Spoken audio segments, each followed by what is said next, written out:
Hey friends, Kent Marts here with Explore Scientific, coming to you from our studios. We're going to be talking about on the wing. We're going to be having a birding program. We're going to show you some beautiful birds that have been submitted by our viewers, and we love to get beautiful bird pictures from our viewers.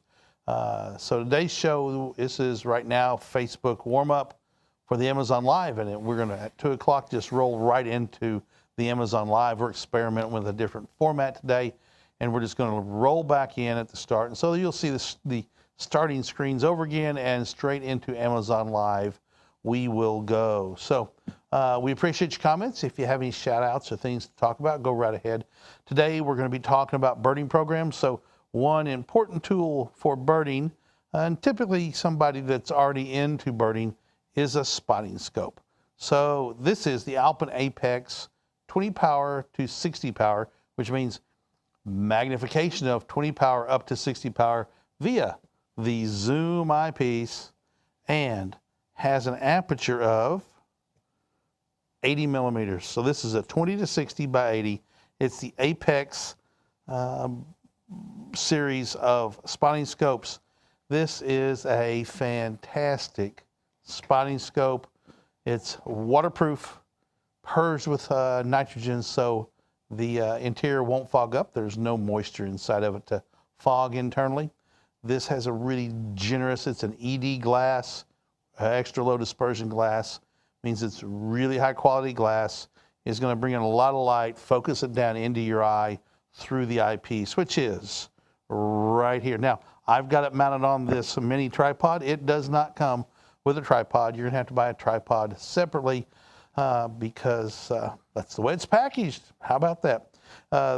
This model has a coarse focus, so you can get close, and then a very fine focus that lets you get a perfect focus on the subject at hand. It's a great tool for those of you who are experienced in birding and want to up your game by having a slightly or a lot better optics than binoculars. The nice part about it is you can put it on a tripod, you can quickly point it to what you're looking at, and some tripods like this have a up and down, left and right manual controls, and then you simply find the bird and you can focus on it with the focusing knob right here. And this one will not focus in the studio. It's not designed to focus quite as close as we can see. Probably 30 feet is going to be the closest focus, maybe a little bit more on this model. One thing I like about this model is you can point it at somewhere, and maybe you have a weird viewing angle. You can loosen this screw right here and rotate the spotting scope, and now you can look into it like this, right? And so you can watch your subject like this through the spotting scope, as opposed to having to get down and look through it. It can be a very comfortable viewing angle for you. You find what works the best for the position the finder scope is in. So maybe you can't get right here to look down. You can come over here and look at the subject over here. Now, some birds are going to be showing on later in the broadcast. Going to be the Harris's hawk and the blue grosbeak, both beautiful birds.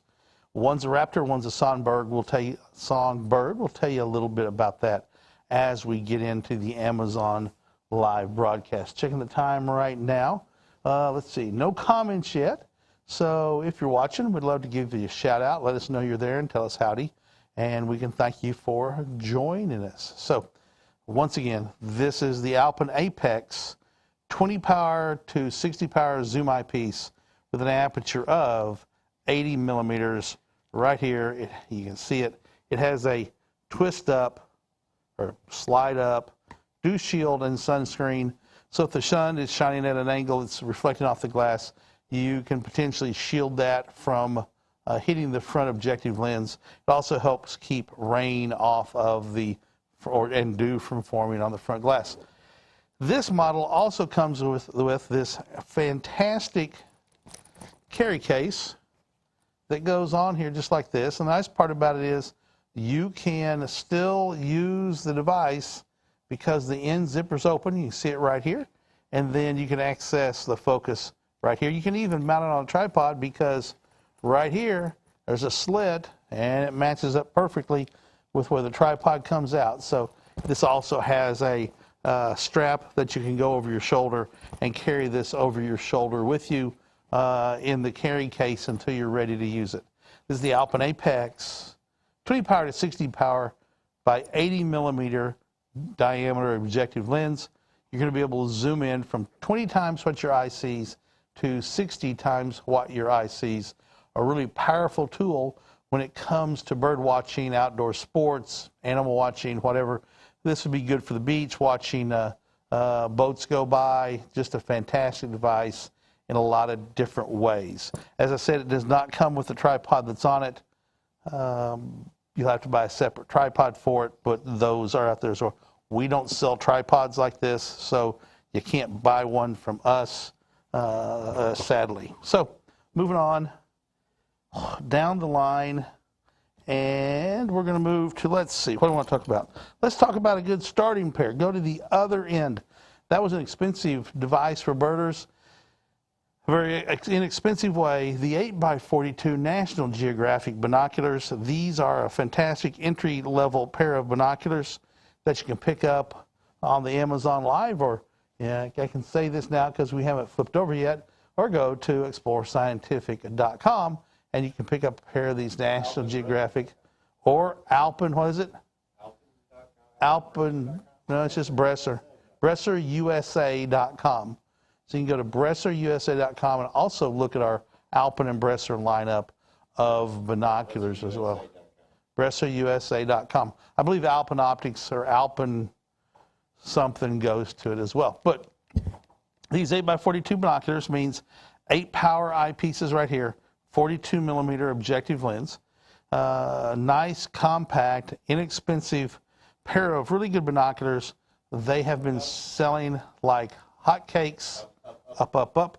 They've been selling like hotcakes. People really like them. They got a lot of good reviews by customers who have bought them. They're very firm. You do a twist, they don't wiggle. So if they go wobble back and forth, wobble back and forth, it's not a good pair of binoculars, and you need to consider buying another pair. These National Geographic 8x42s don't have flexure. Going to be a good pair of binoculars. Really comfortable grip. You can feel the grip and get a hold of where they are. Good place to put your hands and just come up and put the binoculars up to your eyes, and off you go, just like that.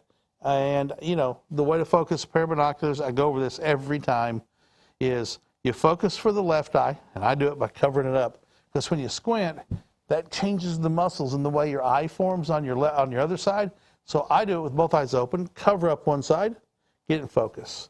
Cover up the other side, and then turn what's called the diopter, and the diopter changes the focus for your right eye. So you're getting both eyes in focus. By doing that, your brain relaxes, your eye relaxes. Being relaxed lets you look through the binoculars longer, and it lets you see more because you're just relaxed, and a relaxed eye really is great. So we're going to shut it down real quick and stay live here on Facebook and the other social media platforms, and then come up on Amazon Live. So we're going to go ahead and punch out, and we'll see some videos, and I'll see you back in a couple of minutes. Don't go away. We'll be right back.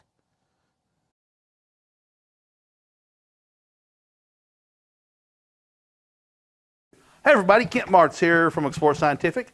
Today I'm going to teach you how to polar align your telescope using a broom.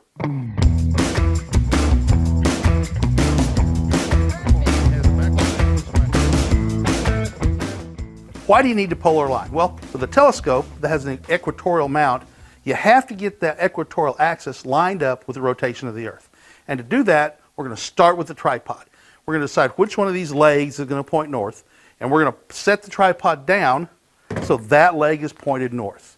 First thing I'm going to do is use a level to make sure my tripod is level. So if it's tipped one side or the other, that's going to cause your polar alignment to not be accurate. So we're going to use a level for that purpose. Then we're going to take a compass, and just to make sure that I've got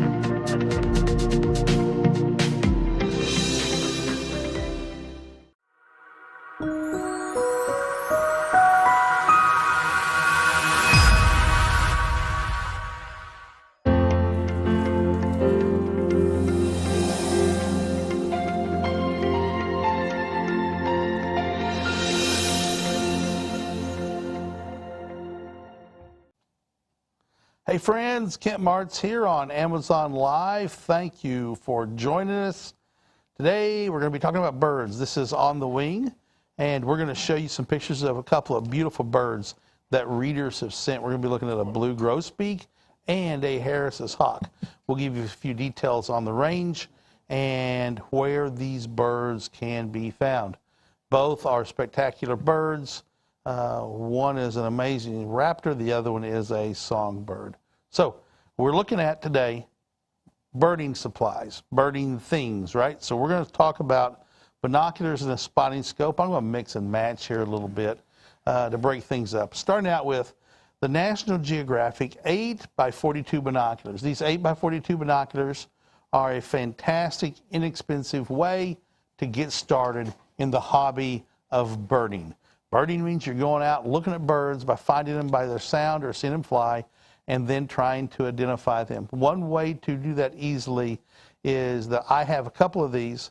The National Geographic Field Guide to North American Birds. It should be over in your carousel here on Amazon Live. You can get that book and it becomes a great aid in utilizing or in finding out what bird you're looking at. There's also apps out there that you can take pictures with your phone, but oftentimes when you're looking through a pair of binoculars at them, you don't have time. It's hard to take a picture at that point, and most smartphones can't blow up really big when the bird is 30 or 40 feet away to be able to see any details, and therefore you need to memorize what the bird looks like and then look it up in the bird book. I did that a couple of weekends ago, saw a sparrow, I knew it was a sparrow, flipped through the pages of the sparrow looking for the chestnut crown and white eye stripe, and what did I find? I found a chipping sparrow, which I had seen before, but not since I started my life list, and so I added that to a bird that I had not seen before since I started my life list, which is a record of how many birds you've seen over the course of your life, individual species. So you can look at chipping sparrows again, but you can't add it to your life list because you've already got it on there. So, there's a way to sort of, I don't want to be competitive, but just to see how many birds you can find. And I think the goal of most birders is 600, which is a lot of birds to see in North America. And to do a lot of that, you have to do a lot of traveling to get a lot of those birds. So back to the National Geographic binoculars. Fantastic way to get into the hobby. An inexpensive pair of binoculars is the way to go. You get into it, you do it a little bit, you find out you like it, you start studying a little bit more, you decide, yes, I'm going to keep doing this. So what do? You buy a better pair of binoculars. We're going to talk about a couple of sets of binoculars here in a couple of minutes. And here comes my Amazon Live first sneeze of the day. It's the weirdest thing. I get about here every time, and I have to sneeze. Paul, you need to hear that coming. Cut my sneeze off for me next time. I generally do it twice, sometimes 3 times. Hopefully that'll be the first one. $500 for a cough button. $500. Just turn my mic off and turn it back on. Doesn't work that way, huh? Okay, we're not paying $500 for a cough button. So if you have any questions, comments, ideas, whatever, feel free to click that chat button and it'll show up on my monitor and we'll be able to talk about whatever it is you want to talk about, birding or otherwise. I'm good for a lot of birds that I see around here. Not good for, I'm decent on some other birds. Yeah, catbird will hang out all season at your house. They're here all summer long. They're in their breeding range and their summer range, and you'll see catbirds, and they're grayish, brownish, depending on the light, but I see them almost always as gray to black. They have sort of Paul notes a mohawk. They have a crest, and they're beautiful songbirds, and they sound, when their general calls is sort of a meow, which is why they're called catbirds, because they meow. So, good morning, Kerdapia Moshing. Hello. I know I butchered your name. I apologize for that. Thank you for joining us. And for those of you out there watching, if you haven't clicked the follow button and you're so moved, click that follow button. The more people follow, the more the Amazon algorithm pushes us out to more and more customers and people who are interested in these sorts of things. And we would appreciate that follow. And Kurta Paya Moshing, just hit the follow. thank you, sir, very much. We appreciate that. That shows we've earned your interest, and we do appreciate everyone sharing their time with us because you're giving us your time to watch the show. We work hard to sell products, but we also work hard to do a little bit of education. So, Paul, you want to show those pictures of the Harris's hawk first? We got a couple of pictures here. Yeah, the hawk. Let's do the hawk. Oh, you got blue grosbeak up? We can do the blue grosbeak, whichever one's easiest for you. Let me know when you get them up. So, preloaded? Here we go. So, is it a blue grosbeak? Yep, that's a blue grosbeak. Okay. So, and it's not a grosbeak because it's gross. It's grosbeak because it's G-R-O-S, which means large. It's got a very large beak. As you can see, it's a blue-chested bird with brown wing bars. That's a picture of it up on a tree, and there's a third picture as well. These were given to us by Carl Burghardt. He lives in the United States. These birds in the breeding range are across the southern half of the United States with a weird little spike that goes up north through Kansas, Nebraska, and South Dakota and penetrates up a little bit into North Dakota. Now, as you know, birds don't see our maps, and the maps are only as good as the sightings. And, you know, oftentimes birds are seen outside their range down the published map because birds just don't follow our maps. So that's the blue grosbeak. It was a long ways off, and he had to crop in on that, but a spectacular bird. It's a different color than an indigo bunting. Indigo bunting is darker and much smaller. Grosbeaks are medium-sized birds. They're smaller than a crow, about the size of a robin, but they are very spectacular birds. And, you know, when you see one, that blue color stands out. They're sometimes hard to find because many times they stay up in the leafed-out trees, making it difficult to find those birds. So, wow, I really need this item now. How much is the shipping here in the Philippines? Noah, that would be a question. Shipping to the Philippines for pair of binoculars? Tell him on camera, the only way to really know is to add to the cart, and then it'll tell him in the cart. Okay, so the only way to find out is to actually add it to the cart and then tell it to calculate shipping, and that's the way you can tell, okay? And you don't have to go through and buy it, but you can most assuredly check it out right there. So we now have a picture of a catbird, which is, Paul, you didn't take this picture, did you? No, it's the Audubon Society. This is the Audubon Society's picture of a catbird. You can see they got that black crest, and they have a rusty under rump at the base of their tail. Very, you know, it's a pretty bird that is sort of nondescript. Very loud, yeah, yeah, sort of call. There's one in a bird bath, but, you know, sometimes that ruddy or that chestnut rump is under their tails is not apparent. You can sort of see it there, but that black cap, and it's a crest that they can raise up and have a crest on it as well. And, you know, they look different in the lighting, from a light gray to a dark gray. I typically see them, the ones I see are almost always a very dark gray, but a beautiful bird, absolutely, and noticeable in your yard. Now, you know, we saw pictures of them eating birds. They also catch insects, and here goes my rant and rail. If you want to have birds in your yard that eats insects, you have to have insects in your yard. And if you hire one of those companies or do it yourself that spread out, kill 100 kinds of bugs in your yard, you're probably not going to have insect-eating birds. And thrushes, you know, love, and thrashers flip over leaves looking for bugs. And if you don't have leaf litter in your yard, you're going to cut down the number of bugs that live in that leaf litter. You're going to cut down the number of lightning bugs that you see in the summertime, and you're missing out on a lot of the stuff. So, okay, so what? There's a few mosquitoes, right? Do you want to have birds or not have mosquitoes? And I choose to have birds, and therefore I don't spray poisons in my yard to wipe out the bugs that bother me. Now, for mosquitoes, I do go, and mosquitoes is the main reason people spray their yards. I do everything I can to not have water sources where mosquitoes can lay their eggs and their youngins can thrive. So you try and eliminate those water sources in little pockets. That's the way to do it. But if you have leaf litter, you're going to have some leaves that hold water. It's part of it. I like to participate in having birds in my yard. So I think I have audio of a catbird. well, sure you do.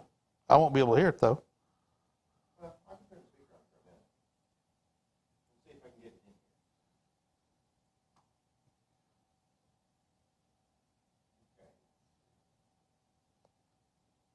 here. Working on the sound of a catbird. So tell me when you're ready to try it, or if it starts, tell me.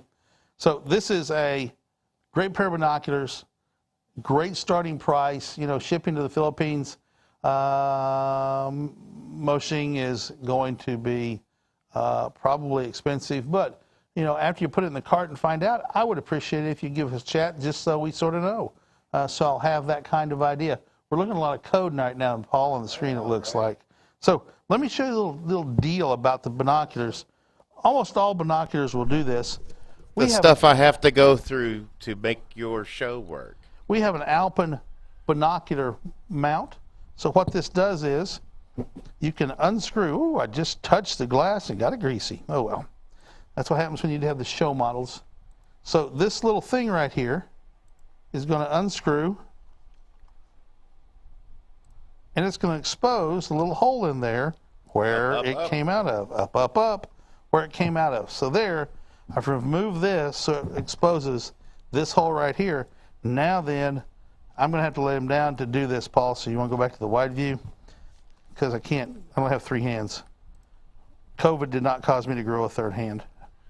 Yeah, but the vaccine didn't either. The vaccine did not either. Yeah. All right, so it screws on just like that. And now you can mount this pair of binocular, or this binocular, on a tripod. Has a 1/4 to 20 screw right there. You can mount these on a tripod so you don't have to hold these up for hours and hours on end. You can put them on a tripod mount or a monopod with a 1/4 to 20, and now you can use these binoculars without holding them up. This is over in the carousel as well. A very inexpensive device that really can extend your day in the field.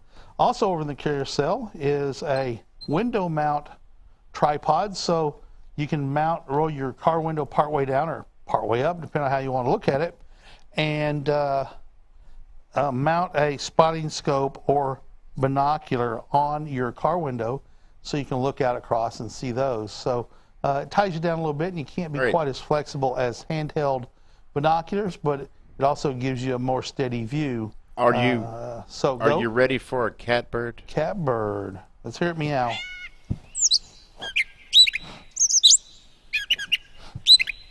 It does kind of meow a little. I'm not hearing it. I know. Hang on. Let's see here.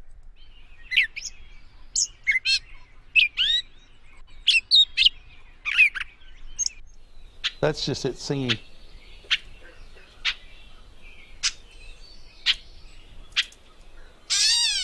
There we go. That was it. Right there.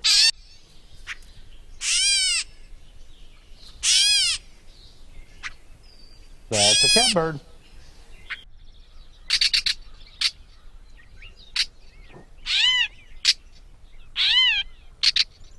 Kind of sounds like a cat, sort of. I mean, if you're in your yard and hear it, you go ahead. I'm hearing myself, so if you're out in the yard and hear that, it sounds like a cat. You know, you literally will start looking around for where's that cat at, and it's a very cool sounding bird.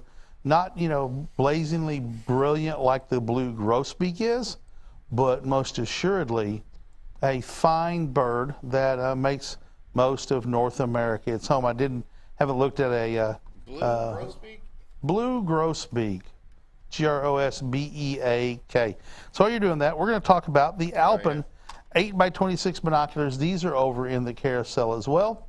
Also, the shirt I'm wearing, well, not this shirt, of course, but the Habit brand shirt I'm wearing is over in the carousel. Very nice shirt. They are very comfortable. Vented back. They breathe well. Love these shirts. Wear them almost all the time. $39.99 over in the carousel today. You can pick one up as well. And it's actually even the same exact color I'm wearing, this wonderful peach color. So, Alpen 8x25 binoculars, a nice compact pair of binoculars. This is the kind of binoculars, this very compact. They fold down. They fit into the pocket of this shirt with no trouble, and I can even close it. And there we go. I've got a pair of binoculars with me all the time if I want them. So if I'm out in the yard working or on a hike or fishing or something, I got a pair of binoculars really close by. They'll also fit in a jacket pocket, coat pocket, all sorts of places. It's the Audubon doesn't have a blue grosbeak. Cornell Lab does, all about birds. We'll have the sound as well. So here we go. Nice binoculars, 8 power by 25. If you want a pair of compact binoculars, you have to sacrifice something.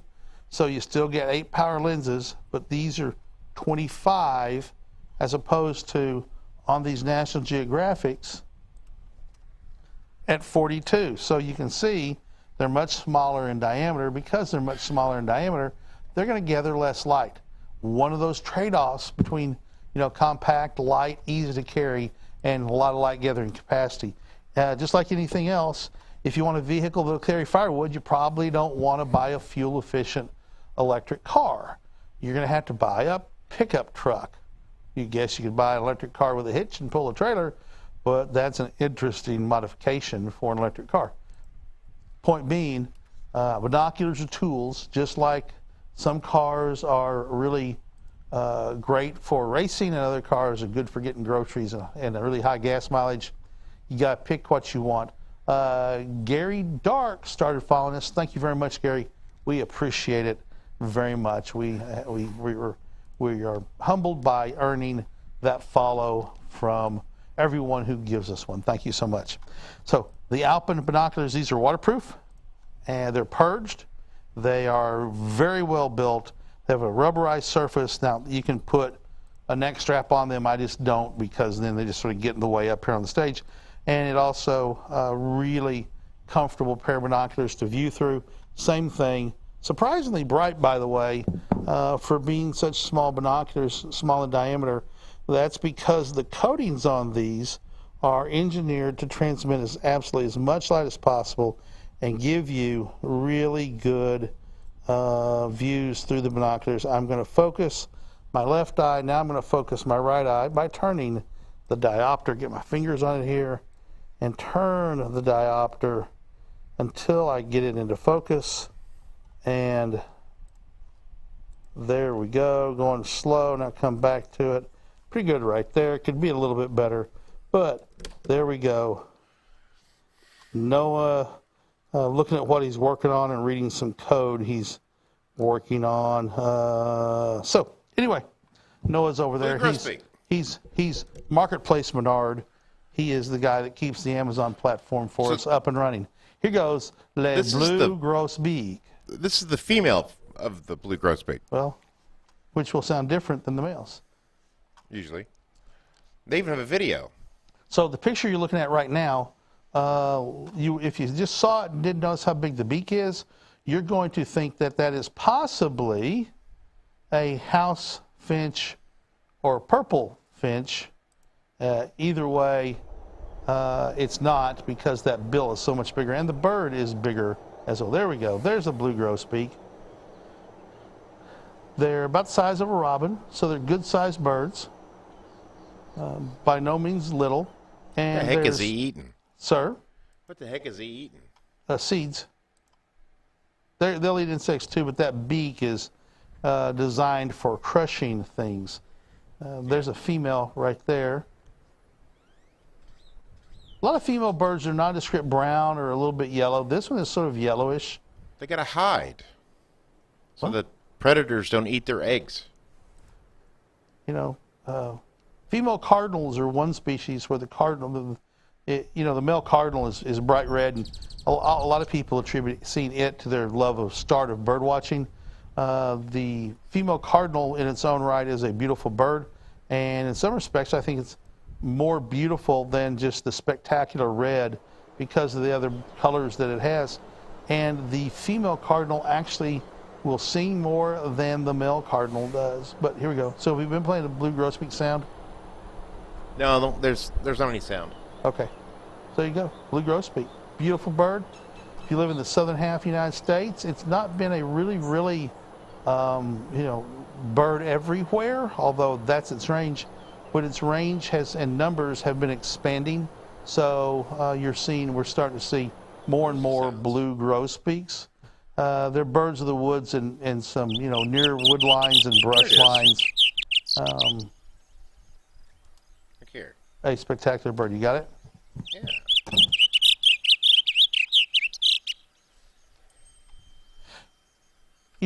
There's you can identify many birds by their sound because their sounds are very often extremely unique. And if you learn enough and listen to the videos online enough and get out in the woods and see them, you can learn to differentiate the sounds. There was a bird a couple of weekends ago when I was camping. It's a wren of some sort. I never could find it. It was up in trees. I could not find it. They're very chirpy. Not all the sounds are that great, I guess. There he is. Yeah, some sounds are not real good. Anyway, the Alpen 8 by 25 compact binoculars fits in your pouch, in a pocket, lots of places. Moving along, up the ladder of size, these are the Wings series of Alpine binoculars. These binoculars are 8 by 34. So Up. we've gone to a little bit more power, right? Not power. We kept the same power of 8 power eyepieces, and we've gone to a little bit bigger round circle, which means more light is coming to your eyes. These are fully multi-coated, great binoculars. What that means is fully multi-coated means that the front and back surface are coated. That's fully coated. And fully multi-coated means all the glass surfaces on both sides of the glass all the way through have had our proprietary coatings applied to allow more light and sharp, crisp images to come through. These are the Alpen 8 by 34 Wings. I like this pair. The open bridge design gives you a really good way to get a hold of them solid. Once again, you can focus the same way, have twist-up eye cups, and this pair is already focused for my eyes pretty well. My diopter is off just a little bit, not going to worry about it. A great pair of binoculars over in the carousel right now. Now, the National Geographic pair we were looking for earlier, those are fully coated, means that this surface and this surface, the air-facing surfaces, the outward-facing surfaces, have been coated. The inside coatings have not been, inside pieces of glass have not had coatings applied. And Cardapia, if you figured out how much shipping was to the Philippines, put it in there so we can share that. I'm curious how much that'll cost. So, comes with an eye keeper that we can attach to the neck strap so they always stay with you and pop off and pop out. Of course, there we go with the rings. I flipped it with my finger and off it came. Rings that keep the binoculars on if you want to. Get that one back on there. There we go. So they stay there, or you can pull them off like you saw it come off when I pushed it. You can keep them in your pocket as well. Fine pair of binoculars with a great Alpen warranty. Also comes with a carry case right here that also comes with a Alpen brush cleaning lens, cleaning pen, so you can clean the binoculars of surface dust. You don't want to sit there and lick the eyepieces and then use your shirt to clean them off. I mean, if they're covered in mud or something, be really careful. You can wash these off in running water, but you want to be really careful because every time you touch those glass surfaces and clean the glass surfaces, you're wearing down the coatings that are there. You also run the risk of grinding a little piece of dirt or stick or something that's on there into the glass, scratching the glass. So you want to take care of a pair of binoculars. You don't want to be rough on cleaning them because that's going to do damage as well. And sometimes it gets worse than having these stuff on there. James Dugan asked, they sound better than some of the parrots like I get here. James Dugan lives down in Australia near Sydney. And I'll tell you what, though, those parrots you have down there are truly spectacular birds. But, I would love to come see those, and I bet you'd love to come see these. And it's a great exchange of ideas. John Johnson, Kent Marts, a man of many talents. Didn't know you were such a birder. Yes, John, I do birding. At the Arizona Dark Sky Star Party, which is coming up September 21 through 25 or 4, one or the other. In Oracle, Arizona, the Arizona Dark Sky Star Party is coming up, and we're going to make, it's an astronomy event and a birding event. So we're going to make birding part of it. We're going to show up with some spotting scopes, and we're going to have some people there from the local birding community tell us about the birds you can see. So the blue grosbeaks are one bird we're going to be able to see in Oracle. Potentially, it's in their range. The other thing is, what was I going to say? The migration will be going on, so we will also be able to see a lot of birds that are migrating. Okay, here we go. This is a Harris's hawk, Harris apostrophe S hawk, that was taken at Oracle State Park, literally on the very close to the front door of the visitor center.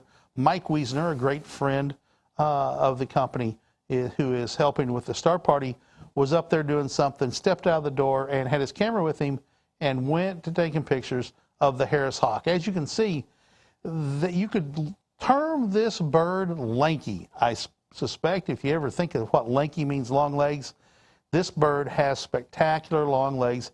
It's about the size of a crow, maybe slightly larger. It is a raptor. You can tell by its beak and just its body shape and size. It is a spectacular brown bird. Has some banding on the tail. There's other clues to what kind of hawk it is, but one way is those extremely long legs. We have another picture as well, and they're almost the same. There we go. He's looking right. It is looking right at the camera. We also have a little bit of video of this bird as well, Paul.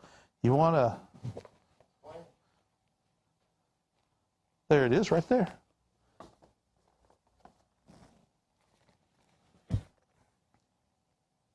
So short video, but very, the birds that are around the visitor center at Oracle are very generally not wary or scared of birds, allowing you to get some really great bird pictures because you can get close. Now the migratory birds and the ones out away from the visitor center are not so much humanized. We have a friend in California, Carl Burkhart, who goes to nature centers and places like that where birds are very comfortable around humans. That allows him to get very, very close to humans, and that allows him to take some amazing close-up pictures. So here we're looking at a underside of the Harris hawk, which is how you see hawks a lot of times. Go back to that last picture, Paul, if you can, real quick.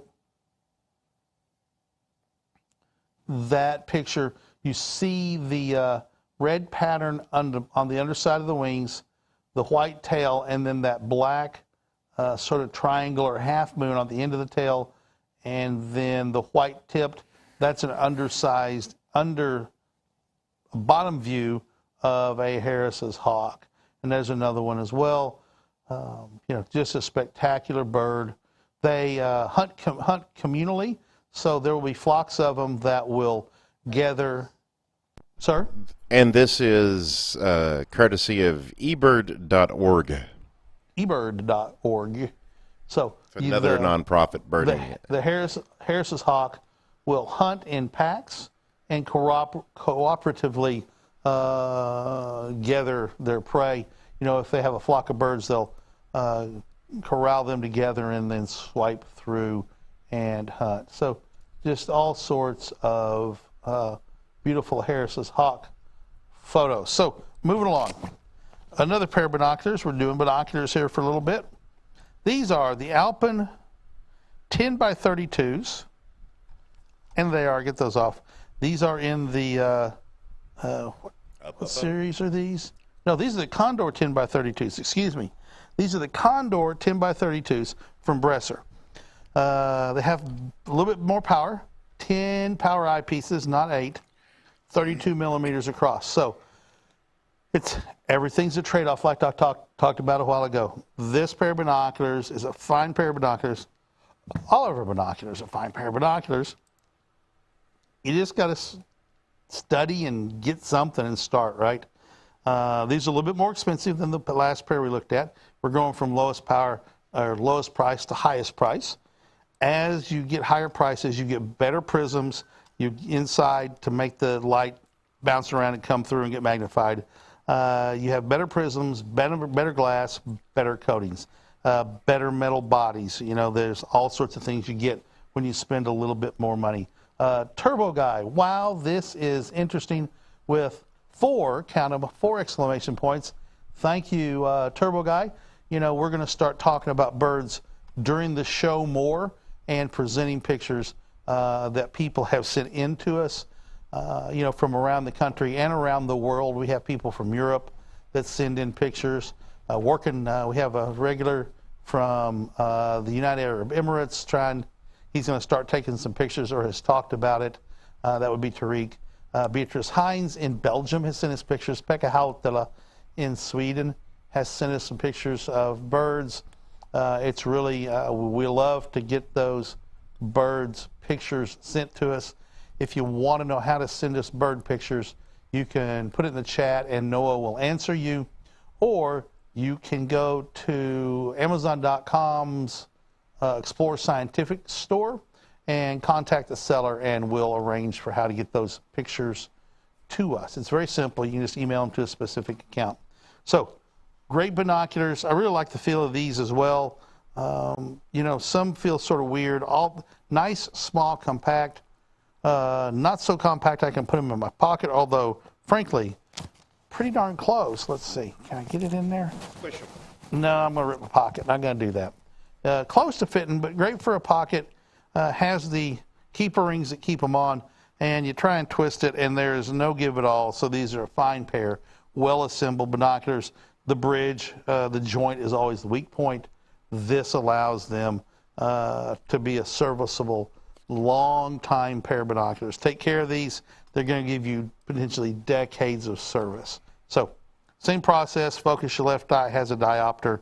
Every good pair of binoculars has a diopter, as well as it has that little button right there that people are shocked it'll screw off, so you can put a tripod adapter on here so you don't have to hold them. You can put them on a tripod. Comes with the standard shoulder strap, neck strap keeper, so you can put them on right here and keep them on with the neck strap. And let's see what comes in it. Comes with a bag, a lens cleaning wipe, microfiber wipe, and the neck strap. Now this neck strap is not your daddy's old thick heavy plastic neck strap that would dig into your neck.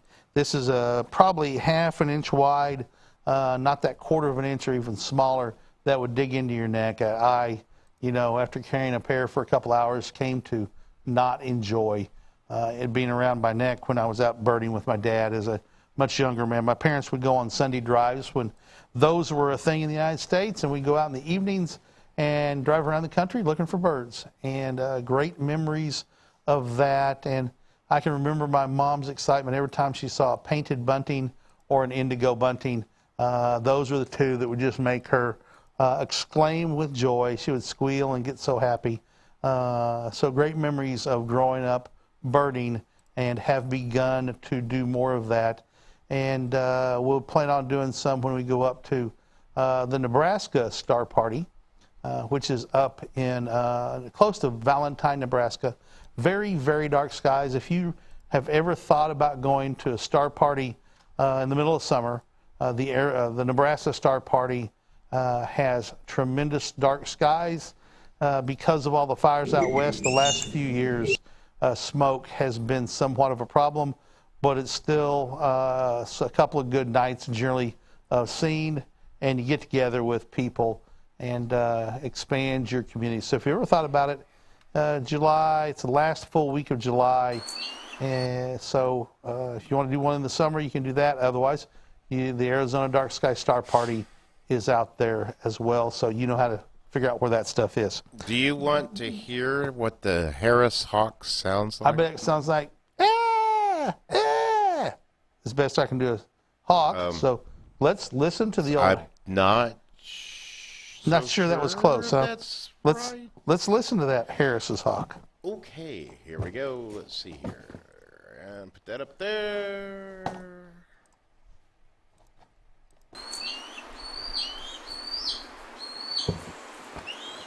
Where'd my cord go? I'll play it again for you, Kent, so you can hear it. I can see it. See what the call is, because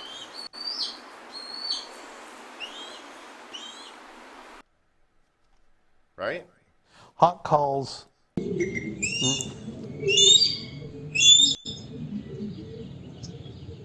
Hawk calls sound a lot alike. Very hard to distinguish them. Some bird calls are unique, but what It's you're not looking at when that goes quite a by hawk. is I think it's called a sonogram. It actually Yeah. is a. You can learn to, Other birds. and you can learn what the call looks like. Well, and this is the kind of stuff. There he is. And you see that pattern, the call looks the same. So you learn to identify them by the sound pattern on the recording as well. Here comes some more.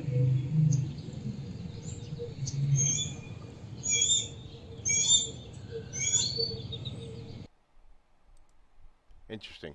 It doesn't Great. sound. I mean, there's hawks that sound way different than that.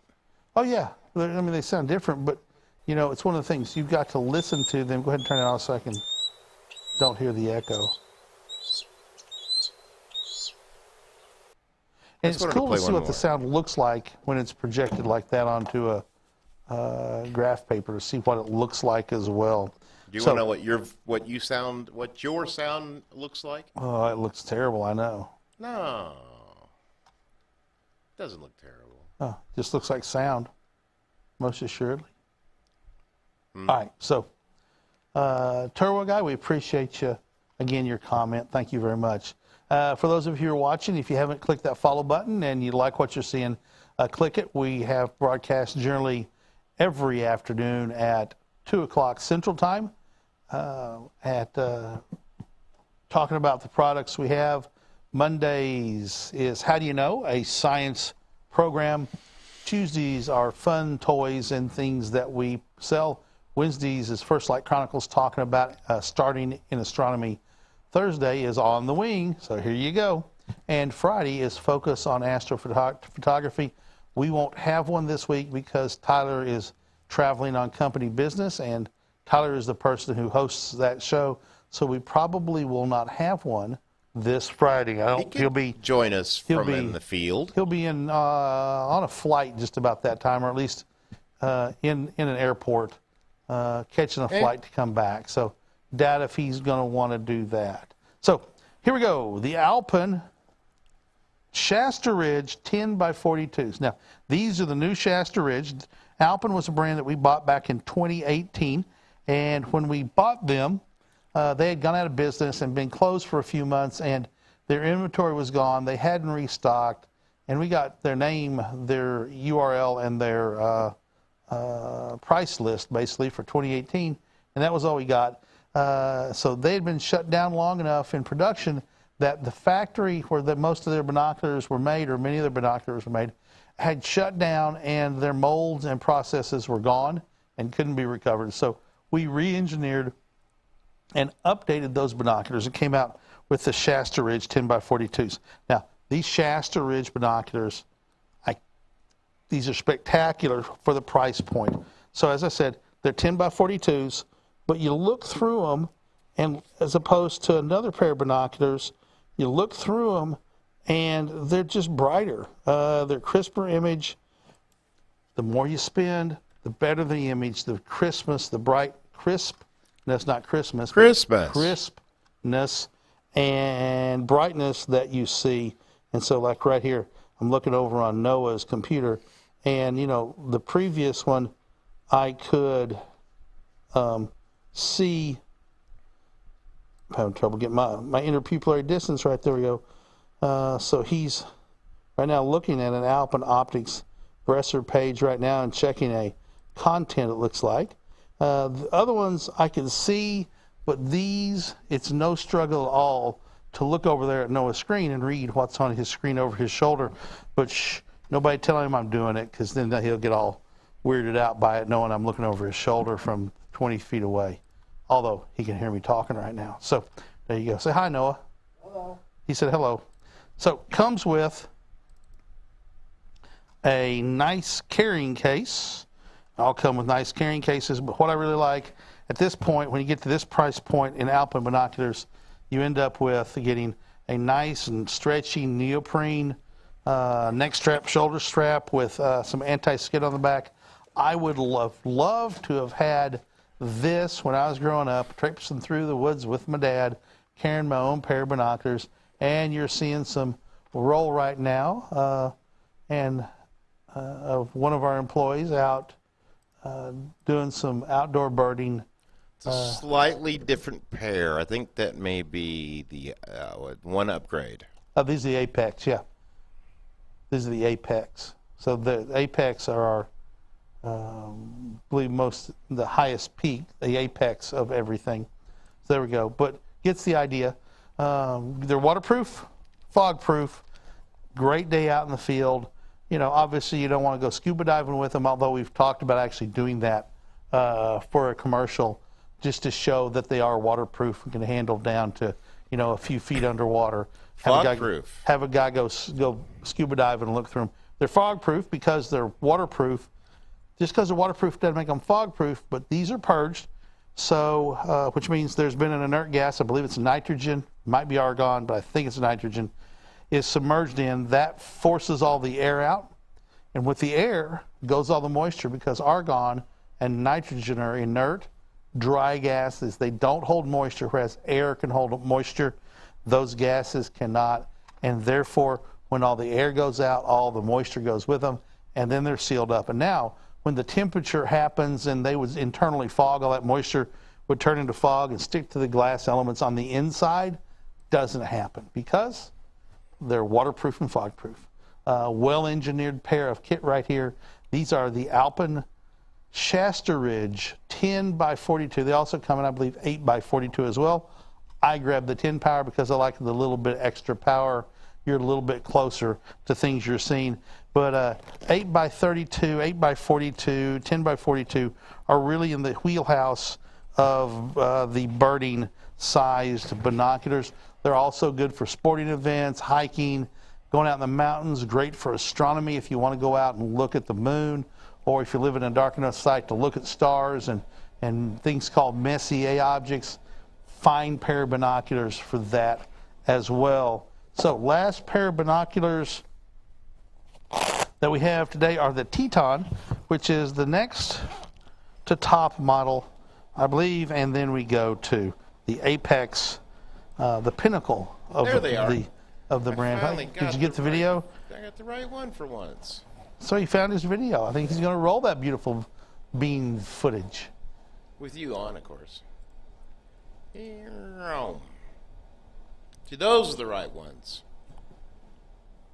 See? There we go. There's no audio. I mean, There's no audio with this one. Door enthusiasts, clearer, brighter viewing under all conditions. Shasta Ridge binoculars meet the extreme all-weather needs of today's active adventurers. When your goal is top performance and great value, the Alpine Shasta Ridge is your best choice. The outdoor scene. Huh? Yeah. Where'd you film this? Like Fayetteville? Yeah. We're blessed to have a lot of really beautiful places here in Northwest Arkansas to go out and videotape that. That last closing scene right there was taken up in Iowa, where our pro staff, chief pro staff guy has some farming interests, some farms he goes hunting on, and we go up there and do a lot of video as well. But a lot of the video for a few years we just shot behind the building out here, but sadly that's all been turned into a self-storage, and it is what it is. Progress, you know. So these are the Teton 8x42s. Paul was blown away by these. He was up, Rick White's up in Iowa, and it was getting dark, and Paul picked up a pair of binoculars and realized that he was seeing in the dark effectively. The sun had gone down, it was getting really dark, but yet these binoculars provide a brightened, really enhanced view.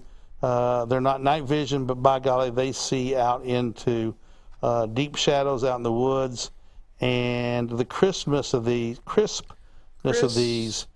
is, you know, I can tell you that Noah's looking at a Bresser Corvette waterproof roof prism binoculars. Yep, pretty cool. Very cool. You can really do well with these. These binoculars, the same distance, shows you. I wish you could just see the difference between looking through the other pairs and through these. And these aren't the pinnacle of the Apex model, but this is what we have right now to show. And there you go, Rick out there checking out. You got the sound on? No. Yeah, so there's Rick out checking out. Nah, that's okay. There's Rick checking out the binoculars, you know, checking out the woods and fields, looking for deer and turkey, just sort of scouting. So these are a fantastic investment.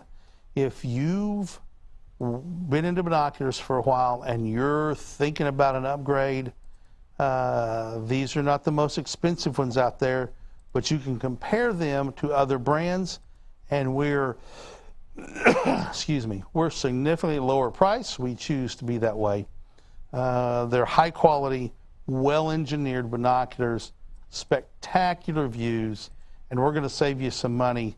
Go price compare with some other brands, and you'll see for yourself the price break is impressive on these binoculars. These are the Teton 8x42s, meaning, of course, go it again, 8 power eyepieces, 42 millimeter. Now, what makes these so great is they have an Abbey prism. Now, I'm not going to get into what an Abbey prism is, or Abbey prism, A-B-E-E.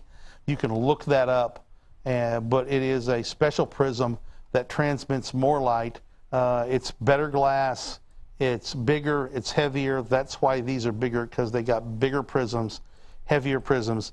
This pair of binoculars has some heft to them. They're extremely solid in your hand, have a nice checkerboard pattern that's not, doesn't dig in. But this is a pair, I'm telling you, of fantastic, fantastic binoculars. If you're looking for an upgrade and want to buy something that you're going to use for a couple of decades and be happy with, right here, the Teton 8 or 10 by 42s. The Teton 8 or 10 by 42s, a spectacular pair of binoculars. See that purple? See the purple? Can you see it right there? That's the coating. Yeah, you're seeing the coatings on there. Yeah, and the coating is reflecting back the light in that wavelength to protect your vision. So these are face coated. I mean, you just can't fully multi-coated, face coated. These are engineered for beautiful, bright views. The coating you're going to get, the coatings are what makes this. The coating isn't coming off at any time soon. Well, unless you, if ever, unless you take your shirt tail and lick it and then start grinding it in. No, I don't even think it can do that. It's the way it's put on. You talk to Rob to see exactly why it's like that. Every surface that's been coated can come off sooner or later. Sure, if you get some sandpaper. Oh, that's what. Well, if you're not careful when you take your shirt and do that, you can be getting effectively sandpaper. So, wrapping up the show, this is the Alpen Apex, meaning highest level of Alpen. This is a spotting scope, so this is a telescope basically that's designed to spot game or look at birds or stuff. It has a eyepiece that zooms. It's a zoom from 20 power to 60 power, just like that. There you go. And you can zoom in on your subject by that much. Has a coarse focus knob and a fine focus knob, as well as a good eyepiece up here. Look through it. Dew shield on it comes out. It has an 80 millimeter objective lens, so really big round piece of glass that's got fully multi-coated. All the light's getting sucked in and squished down to the eyepiece going into your eye. This is a beautiful, beautiful spotting scope. Now, it does not come with a tripod. I grabbed this one from another item in the studio, but you can attach it to a tripod. That's what I'm showing you here. And if you need a better viewing angle, look at that. You can loosen that screw, roll this down, and now, if I just want to sit here and just look through the spotting scope like this, I could rest on the railing or a picnic table, and it's real easy to look through, right? So you can find what's a comfortable viewing angle for you. And if you need to turn it, you can simply just turn it like this and follow your subject. If your subject's moving, you can simply just keep following it across in the field or whatever. Or, you know, if it's a bird that's on a branch, you can move it to find the bird and use it that way. Spotting scopes are one of the great things to use for birding. If birds are flitting around a lot, it becomes a challenge. That's why you always need a pair of binoculars. But for birds that are roosting or don't move much, this is a fantastic tool to use. It comes with this protective sleeve. You can put the sleeve on it and still use the spotting scope because, see, the end comes open. How about that? And there's a hole right there so you can mount it on a monopod or a tripod, just like that. Comes open. You can get to the focuser. You can what do you need me to do, Paul? I was just having you look to see that we're running B-roll. Oh, there we go. Running B-roll. There we go. You have to get like a Proctor sign that hold it up, a big yellow thing. I know it's B-roll. So I get to talking and don't look at the monitors because, you know, I'm looking at the product. So the nice waterproof case, a water-resistant case. It's a waterproof device, but you want to still keep it clean and protected.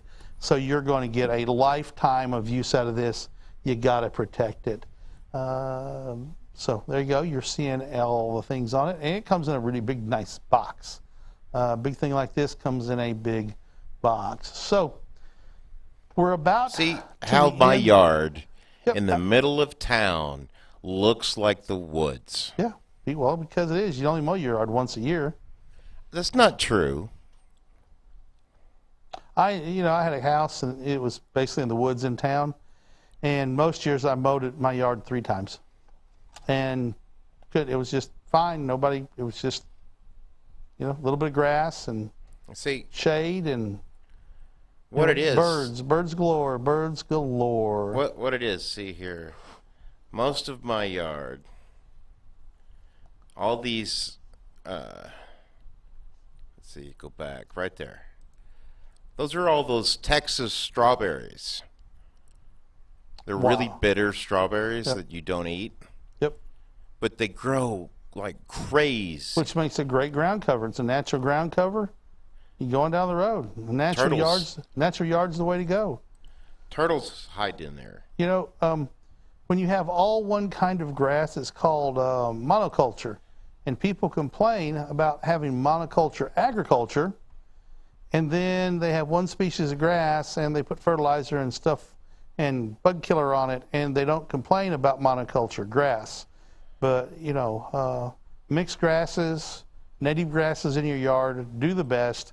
They don't require massive amounts of water or fertilizer to keep them going. One thing I did for years, I would rake up or had actually a leaf vac and would vacuum up all the leaves in the yard. I finally started just mowing them and mulching them, running a mower over a bunch of times and mulching them down. And yeah, I got covered with a lot of dust, but the yard loved that because I was putting nutrients and natural nutrients back in, chopping them up, sped up the decomposition, and the yard just loved that. The bugs loved it. The birds loved it. It was just I've got good this for itty them. bitty woodpecker that lives in my yard, and he goes around and makes some little homes, which then the sparrows take over. Get a After he's picture of done. said little bird. Huh? Get a picture of said little bird. You Well- got the gear. I've got him and his arch nemesis. Get pictures. See, it says arch nemesis. I'm not seeing it. There you go. Oh, lay pussycat. That's the tree. I didn't cut it down because the little woodpecker, he made a nest in there. So I left it. Now he's gone, but the sparrows live in there now, and the cat's like, Let the cat get all the house sparrows it can. House sparrows being an invasive species brought to the United States from England that in many places overwhelm the native sparrows and other birds that fill that niche. But it is what it is. Anyway, we appreciate everybody who's been on the show today. Thank you very much for giving us your time. We appreciate it very much, and thank you for it. And for the couple of follows we picked up, bless you for trusting us with that follow. Thank you very much. Tomorrow we'll be on with Focus on Astronomy. I'll probably be doing talking about the Exos 100 mount as a go-to tracker. You can put a camera on it. You can put a telescope on it. It has go-to functionality. A fantastic item to get you started in astronomy as well. So for Paul Newton, the disembodied voice that you heard running the control booth, making things look good, and does as much as he can to help me. And I need more, but he does a great job. then you get mad at me. And I don't get mad at you. Frustrated sometimes, but not mad. I'm just trying to help you. And then over on the Amazon desk is Marketplace Menard. He keeps everything up and running and works on content and better descriptions, and it's a big old job he's got. And everybody else here at Explore Scientific, we thank you for watching. We'll see you tomorrow. And then we'll be off for the weekend and back here on Monday. Have whatever's left of Thursday, and for those of you who may be watching where it's already Friday, make the best of it. Bye-bye, everybody.